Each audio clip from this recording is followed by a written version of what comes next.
Hello friends, welcome to my channel. আগের দিন দেখিয়েছিলাম যে তালকে আমি ঘষে তারপর গুড় দিয়ে গরম করে ফ্রিজে রেখে দিয়েছিলাম। তো আজকে সেটা আমি বড়া করেছি। তো কিভাবে আমি বড়া করেছি সেটাই তোমাদের সাথে আজকে আমি শেয়ার করব।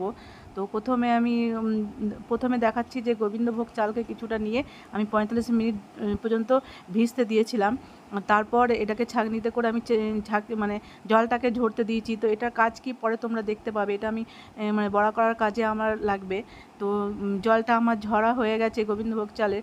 এরপর আমি শিলে একটু গুঁড়ো করে নেব।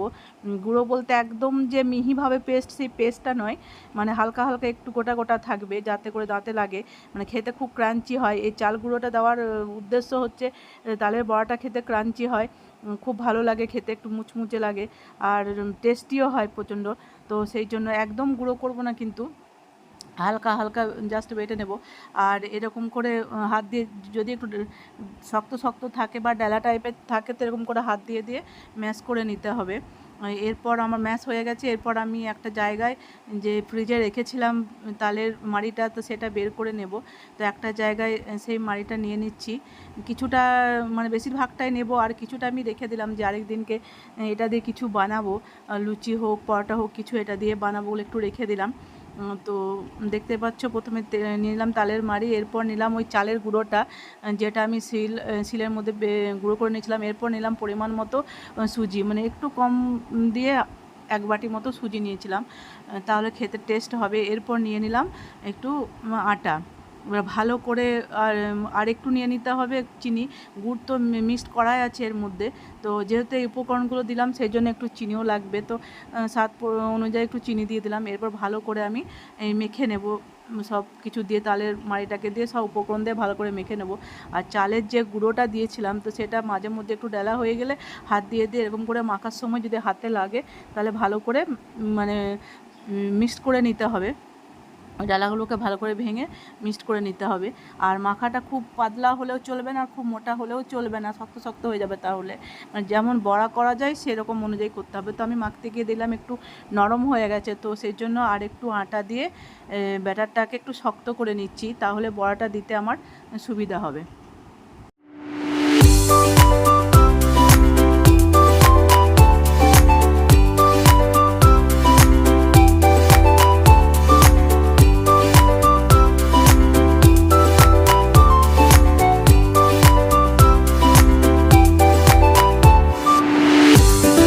ভালো করে ব্যাটারটা ফেটিয়ে নিলাম।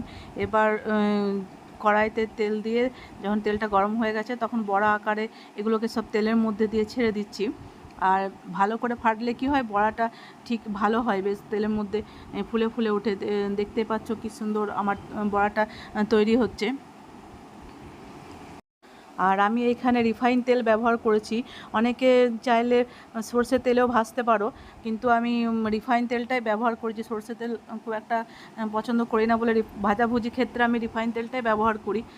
তো তোমরা চাইলে সর্ষের তেলটা ব্যবহার করতে পারো।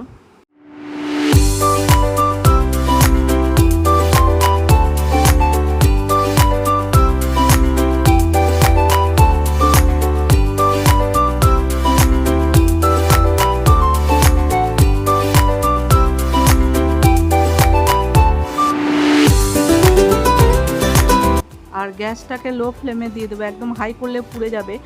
মিডিয়াম ফ্লেমে দিয়ে দিলাম। এরপর একটুখানি হয়ে গেলে খুন্তিতে করে উল্টে নেব।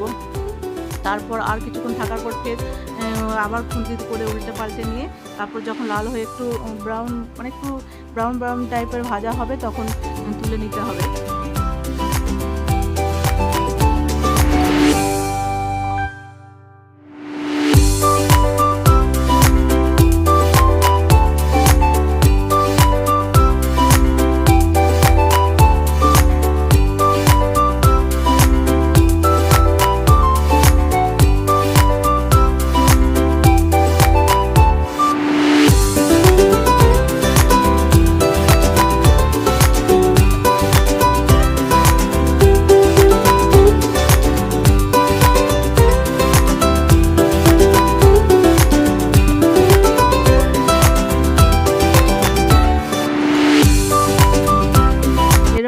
এক এক করে আমি সমস্ত বড়াগুলোকে ভেজে নেব।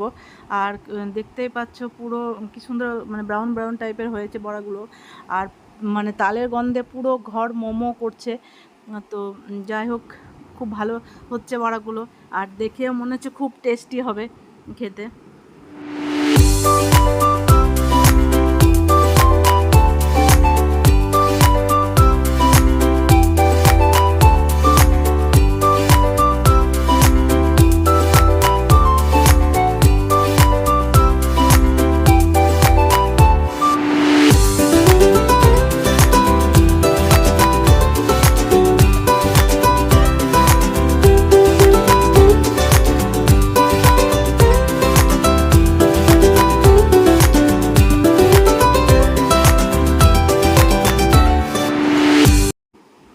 এই যে আমার তালের বড়া কমপ্লিট হয়ে গেছে, এটাই শেষ। তো দেখতে পেলে আমি কীরকমভাবে তালের বড়া করলাম, কি কি উপকরণ দিয়ে করলাম। আমি যখনই তালের বড়া করি এইভাবেই করি। অনেকে শুধু আটা দিয়ে করে, অনেকে শুধু চাল গুঁড়ো দিয়ে করে, সুজি দেয় না। তো আমি এরকমভাবেই করি। তো ভিডিওটা ভালো লাগলে অবশ্যই লাইক করো, শেয়ার করো। আবার দেখা হচ্ছে পরের ভিডিও। টাটা।